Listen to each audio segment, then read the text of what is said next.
मैं साथियों इसके बाद में आता हूं जो कैबिनेट में नहीं था फैसला, लेकिन आपकी जानकारी के लिए रखना चाहता हूं। माननीय प्रधानमंत्री जी ने केंद्र सरकार के सभी कर्मचारियों के लिए 8th सेंट्रल पे कमीशन को मंजूरी दे दी। 8th सेंट्रल पे कमीशन आप सब जानते हैं 1947 से अब तक 7 पे कमीशन हुए हैं और प्रधानमंत्री जी ने एक रेगुलर रिदम के साथ पे कमीशन बनाने का जो एक संकल्प लिया है, उसके हिसाब से 2016 में लास्ट पे कमीशन 7th पे कमीशन स्टार्ट हुआ था, तो 2026 में इसका टर्म कंप्लीट होता है।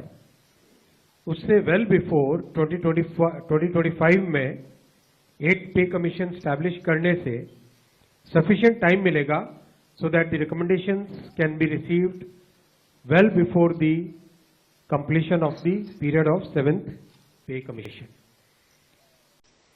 मैं साथियों इसके बाद में आता हूं जो कैबिनेट में नहीं था फैसला, लेकिन आपकी जानकारी के लिए रखना चाहता हूं।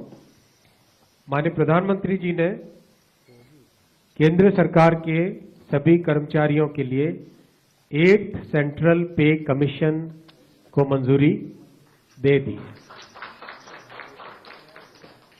8th सेंट्रल पे कमीशन आप सब जानते हैं 1947 से अब तक 7 पे कमीशन हुए हैं और प्रधानमंत्री जी ने एक रेगुलर रिदम के साथ पे कमीशन बनाने का जो एक संकल्प लिया है, उसके हिसाब से 2016 में लास्ट पे कमीशन 7th पे कमीशन स्टार्ट हुआ था, तो 2026 में इसका टर्म कंप्लीट होता है।